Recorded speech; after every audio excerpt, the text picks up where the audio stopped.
Uma boa tarde, pessoal. Eu vou estar falando para vocês sobre a obrigação de dar coisa certa. Dentro das classificações básicas das obrigações, nós temos a obrigação de dar coisa certa, tá ok?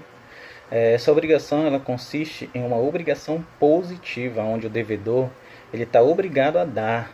Ele tem que entregar ou restituir coisa específica, certa e determinada. Ela pode ser móvel ou pode ser imóvel também.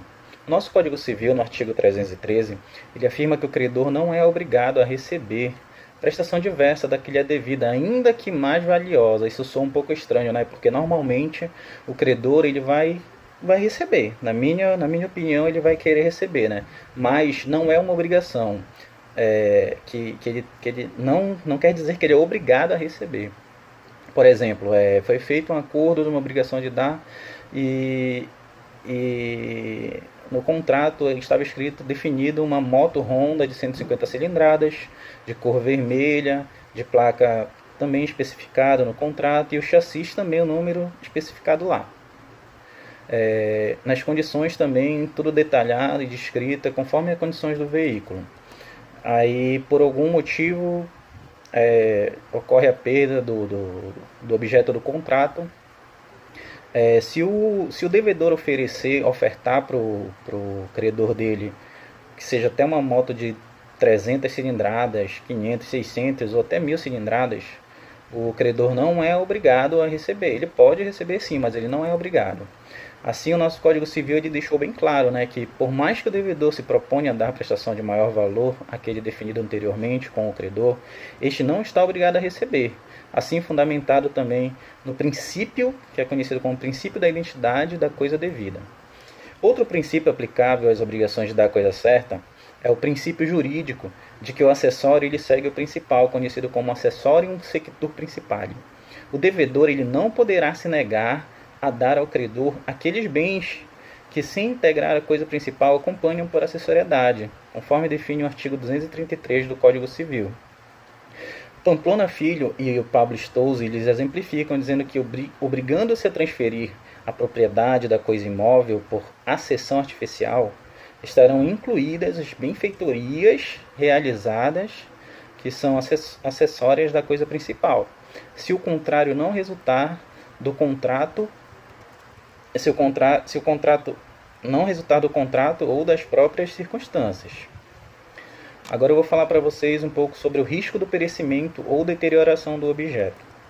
A regra do res perit domino suo, a qual diz que em caso de perda ou deterioração da coisa, por caso fortuito ou força maior, suportará o prejuízo o seu proprietário, a qual está enraizada no Código de Hammurabi.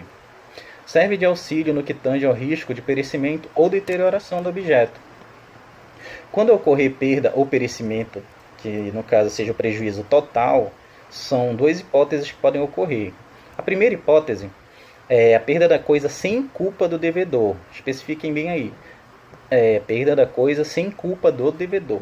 Nessa hipótese, ocorrendo a perda antes da tradição, que a tradição é a entrega da coisa, ou pendente condição suspensiva, a obrigação para ambas partes ela é extinta, ok?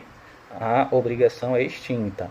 Já se a perda da coisa ocorrer por culpa do devedor, nessa hipótese o devedor ele responderá pelo equivalente mais as perdas e danos, conforme dispõe o artigo 234 do nosso Código Civil.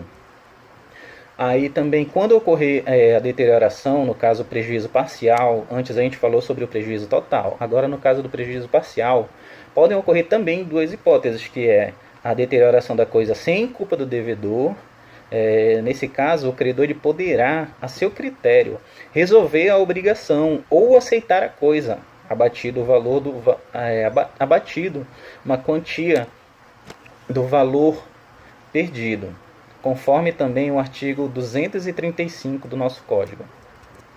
A segunda hipótese é quando ocorrer a deterioração da coisa por culpa do devedor. Nesse caso, o credor ele poderá exigir o equivalente ou aceitar a coisa no estado em que se encontra, com direito de reclamar, em um ou outro caso, a indenização por perdas e danos, conforme nosso artigo 236 estipula. Tá ok? E para finalizar, eu vou falar sobre a obrigação de restituir. Em relação à obrigação de restituir, conforme previsto no artigo 238 do nosso Código Civil, tá, pessoal?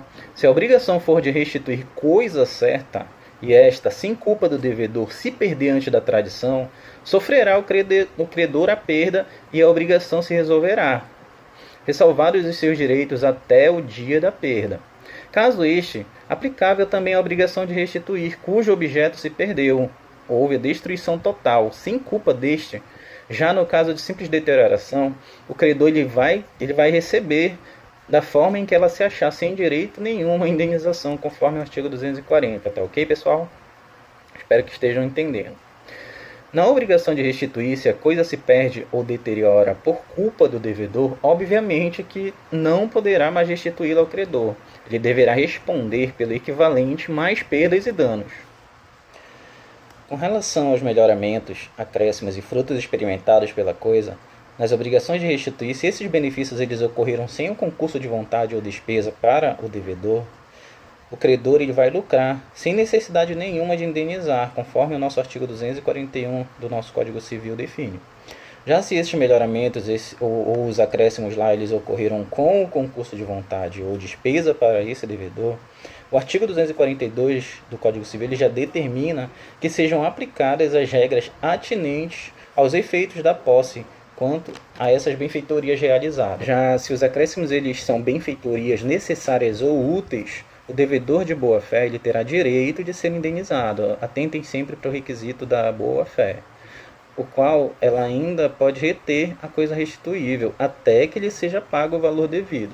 No caso de obras voluptuárias, poderá o devedor levantá-las ou retirá-las se não lhe for pago o valor devido, desde que, claro, não haja prejuízo à coisa principal. Já se o devedor ele estiver de má fé, aí já vem outro requisito que no caso é a má fé. Só terá direito a reclamar a indenização pelos acréscimos sem possibilidade de reter a coisa principal. Aí ele já não pode reter a coisa principal, ok? Quanto aos frutos, devemos investigar o elemento relativo ao devedor, a qual seja sua boa ou má fé, para que assim sejam extraídas as consequências jurídicas apropriadas. E sendo assim, se estiver de boa fé, o devedor tem direito aos frutos percebidos.